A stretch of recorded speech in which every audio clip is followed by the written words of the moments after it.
Surviving ADX Florence's silence. You can survive hunger. You can survive pain. But can you survive silence? In the Colorado desert sits a fortress so quiet that men forget their own voices. They call it the Alcatraz of the Rockies. A place built not to kill but to erase. Inside its concrete walls, the world's most dangerous men have been broken, not by chains, but by the sound of nothing. This is ADX Florence. And these are the untold stories of those who tried to survive its silence. The fortress that swallows sound. High in the dry plains of southern Colorado, an hour south of Colorado Springs, the wind carries nothing but dust and memory. From above, the town of Florence looks ordinary, a scattering of homes, small diners and empty roads. But 10 miles west of Main Street, surrounded by barbed wire and desert, lies a structure unlike any other on Earth. A gray, geometric compound of concrete and steel, ADX Florence is more fortress than prison. It houses roughly 400 men the United States government considers too dangerous, too unpredictable, too uncontrollable for anywhere else. It's the final stop in the federal system. If you end up here, you've either killed, escaped, or refused to submit. But what truly separates ADX Florence from every other prison in America isn't its walls. It's what's missing inside them. Sound. Every hallway, every door, every inch of this place has been engineered to absorb noise. The architects didn't just design for security, they designed for silence. Even the doors, made of thick reinforced steel, close with a hydraulic sigh rather than a clang. The floors are rubberized to muffle footsteps. The ventilation system hums just low enough to remind you it's there, but not loud enough to cover the sound of your heartbeat. The silence at ADX isn't an accident. It's the point. The Bureau of Prisons calls it administrative maximum, but the men inside call it something else, the box of nothing. When ADX opened in 1994, it was hailed as the ultimate solution to chaos. During the 1980s and early 1990s, America's federal prison system was crumbling under riots, murders, and gang wars. Inmates were killing officers, organizing crime from their cells, and escaping through weak points in outdated facilities. Washington's response was simple: build a place where control is absolute. Every movement inside ADX Florence is predetermined, automated, and isolated. Inmates spend 23 hours a day locked in their cells, alone. Their only outside time, 1 hour per day, is spent in a small, concrete pit they call the cage. It's not a yard. There's no grass, no air that feels fresh. Just another box, roofed by wire mesh, with a small patch of sky visible overhead. Meals slide through slots in the door. Showers are timed and automated. Even the toilets flush on schedule. Human contact? None. Guards rarely speak to inmates. They communicate with buttons, levers, and metal doors. A former warden once described it as a clean version of hell. He wasn't exaggerating. To the outside world, ADX Florence is where justice ends and safety begins. But inside, it's a slow-motion collapse of the human spirit. The silence is everywhere, and after weeks, months, and years, it begins to speak. In 2012, Amnesty International published a report describing conditions at ADX as inhuman and degrading. They cited letters from inmates detailing hallucinations, self-harm, and suicide attempts. One prisoner wrote, "I hear voices at night. Sometimes they whisper. Sometimes they scream. But there's no one here." For the Bureau of Prisons, this silence is order. For the men inside, it's erasure. There's a saying among ADX inmates: you don't serve time here, time serves you. The cells themselves are psychological weapons. Each is a self-contained world: bed, desk, stool, toilet, and sink, all molded into the floor, all made of concrete. The walls are thick enough to block sound, the windows too narrow to see anything but a piece of sky. You can't see the horizon. You can't see other buildings. There are no smells, no color, no variation. Prisoners describe losing track of time after just a few days. There's no day or night, only light and darkness controlled by someone else. One man said, "I stopped counting days. It's always the same day here." Not all who enter ADX Florence are monsters. Many were sent here for what the Bureau calls management reasons. They were too violent, too disruptive, or too famous for other prisons to contain. Some were gang leaders who refused to cooperate. Others, like Ted Kaczynski, the Unabomber, were political symbols too dangerous to mix with ordinary inmates. Some were simply broken men who had lashed out after years of confinement elsewhere. Whatever their crimes, they all arrive at ADX the same way: shackled, hooded, surrounded by armed guards. They're escorted through 3 steel gates and down a hallway that curves slightly, to disorient and conceal. Then, one by one, they disappear into silence. For some, the silence is a relief. After years of violence and chaos in other prisons, the stillness of ADX feels like safety. But that calm never lasts. Within weeks, the silence turns heavy, alive. The walls start whispering. Thoughts echo back at you like voices.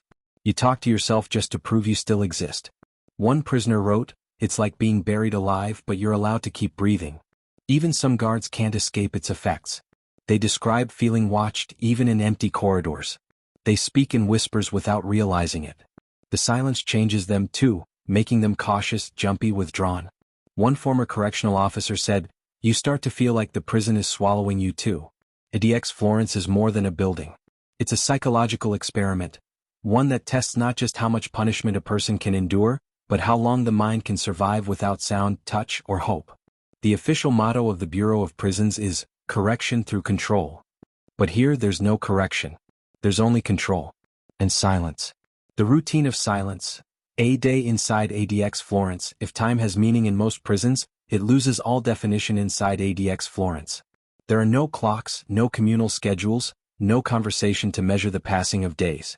For the men locked inside this fortress, the routine is not simply structure, it's survival. Every hour, every second is controlled by the system. Every movement is a repetition of the day before. When the lights flicker on at 5:30 a.m., the cell looks exactly as it did the night before. For concrete walls, a solid steel door, a narrow slot for meals, a slit of a window revealing a slice of sky that never changes. The light never feels like dawn. It's artificial, clinical, timed by a switch in a control room that the inmates will never see. Breakfast arrives in silence. A tray slides through the slot. A bowl of oatmeal, 2 slices of bread, a small packet of peanut butter, and a carton of milk. No voice accompanies it. No human face. Just the soft scrape of metal on metal and then nothing. Many inmates eat slowly, not for enjoyment but to stretch out the only event in the morning that breaks the monotony. Others save parts of their food, not because they're hungry but because it gives them something to do later. A piece of bread becomes a clock, a ritual, a small act of control in a place where control doesn't exist. From 6 to 10 a.m. the prison is still.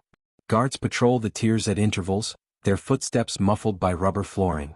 Cameras watch constantly from above, the only movement in a motionless world. Some inmates begin their routines.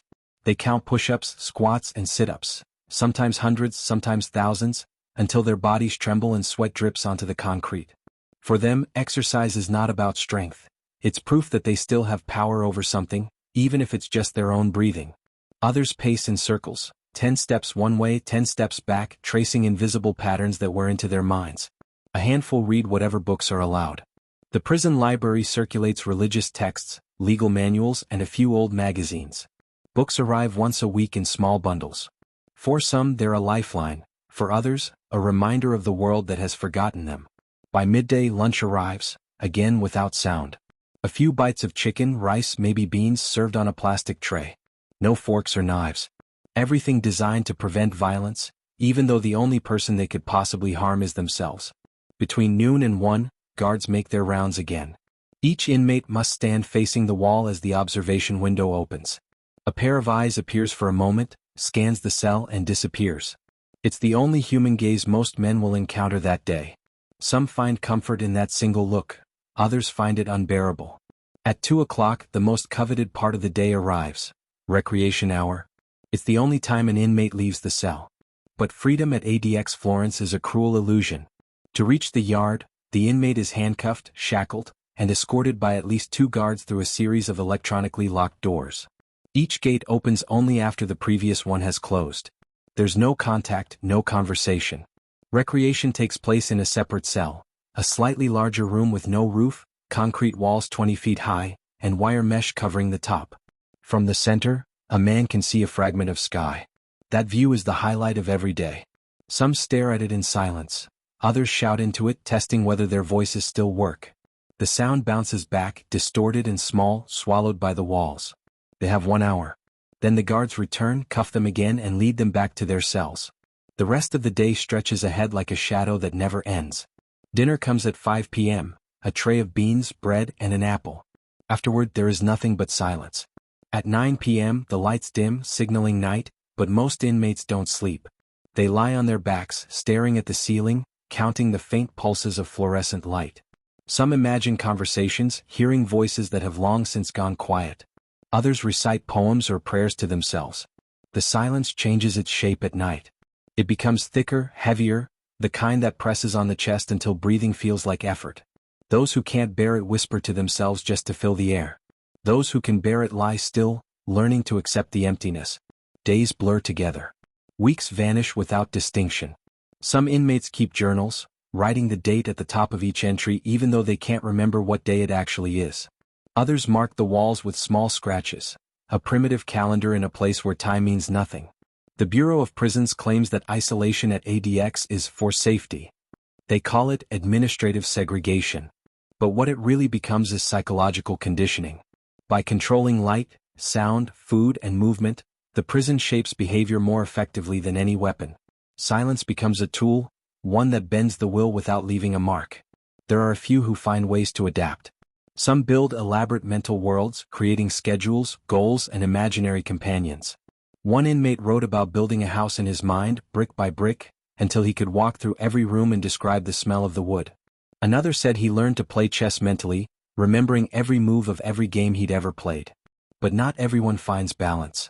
For others, the silence becomes unbearable. Voices start to emerge, not from the walls but from within. They argue, whisper, command. And because there is no one to correct them, they begin to sound real. When the day ends, there is no relief. Tomorrow will be the same food, the same walk, the same hour of sky. The same silence.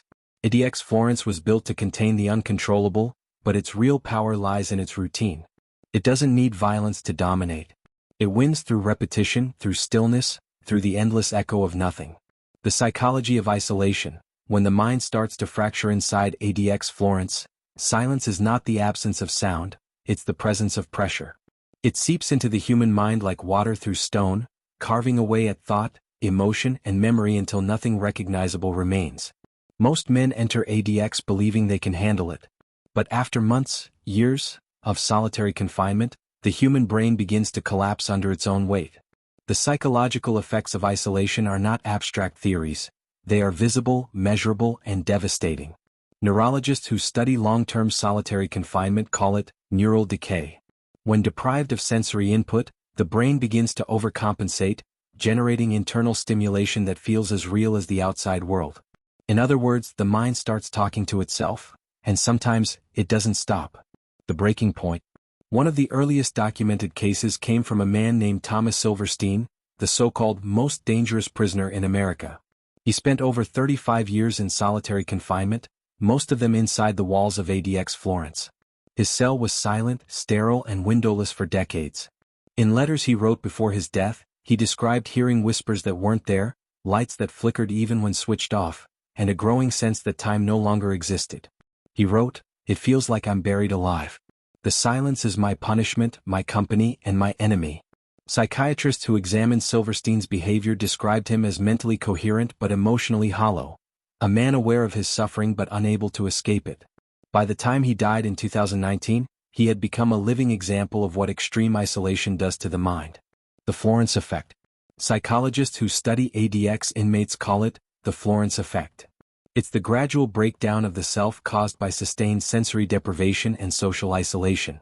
The symptoms are consistent: anxiety, paranoia, hypersensitivity to sound, hallucinations, and eventually depersonalization, the feeling of watching yourself from outside your own body. In 2014, a team of researchers published a report after interviewing dozens of current and former ADX inmates. Nearly all described hearing voices. Some reported seeing flashes of color or shadows that moved on their own. Several said they began to believe the guards were communicating with them through the ventilation system. The human brain, built for connection, cannot survive endless disconnection. In the silence of ADX Florence, it starts to invent company. The lawsuit that exposed the truth. In 2012, a class-action lawsuit known as Cunningham vs. Federal Bureau of Prisons revealed to the public what insiders had whispered for years, that ADX Florence was driving inmates insane. The complaint included medical records, letters, and first-hand testimonies describing a cycle of psychological deterioration ignored by staff and administrators. One inmate, diagnosed with schizophrenia, clawed at his skin because he believed bugs were crawling beneath it. Another smeared blood on his walls, convinced he could draw messages from God. A third attempted suicide 3 times in 1 year, each time revived only to be placed back in isolation. The evidence was undeniable. The court ruled that the Bureau of Prisons had violated constitutional protections by failing to provide adequate mental health care. As part of the settlement, the government promised reforms, better screening, access to therapy, and reduced isolation for the severely ill. But former ADX staff quietly admitted, little changed. The architecture itself, the design of silence and control, made true reform impossible. You can add therapy to a building built for punishment, but you cannot redesign its soul. The science of silence. Neuroscientists studying the effects of solitary confinement found that the human brain's physical structure changes in isolation. MRI scans show that gray matter, responsible for emotion, memory, and decision-making, shrinks after extended periods without social interaction. The prefrontal cortex, which manages self-control, weakens. The amygdala, the brain's fear center, grows more active. This neurological rewiring explains why long-term isolation leads to extreme anxiety, rage, and emotional numbness. The body remains alive, but the mind becomes stuck in a loop of hyper-awareness and despair. Even short exposures to isolation can trigger measurable distress. After just a few days without sound or social contact, volunteers in controlled studies report panic, confusion, and auditory hallucinations. Now imagine years of that, with no escape. That is ADX Florence. The guard's silence. The toll doesn't stop with inmates. Correctional officers who work at ADX have described feeling the same oppressive quiet seeping into their own minds. They move through the corridors in near silence, forbidden to speak except when necessary. They see no faces, hear no voices, exchange no warmth. Many describe developing insomnia, anxiety, and an eerie sensitivity to small noises. One officer said, "You start dreaming about the silence. You go home and it follows you." Another confessed that after 5 years at ADX, he couldn't stand being in crowds anymore. Even his family's laughter felt too loud. For everyone inside, inmate or guard, the silence becomes contagious. The thin line between order and cruelty. The Bureau of Prisons insists that ADX Florence is a necessary evil, a safeguard for society. And in one sense they're right. There has never been a successful escape. Violence inside the facility is almost non-existent. It is, by design, the most secure prison in America. But the price of that security is measured in human minds. When a prison stops merely confining criminals and starts dismantling consciousness, the line between justice and cruelty blurs. Even the strongest, most dangerous men eventually reach a point where punishment becomes transformation, not of behavior but of identity. The question is not whether they deserve it. The question is whether any system that uses silence as a weapon can remain human itself. The sound of nothing. At sunset, the prison fades into shadow. The desert wind moves across the razor wire, the only sound for miles.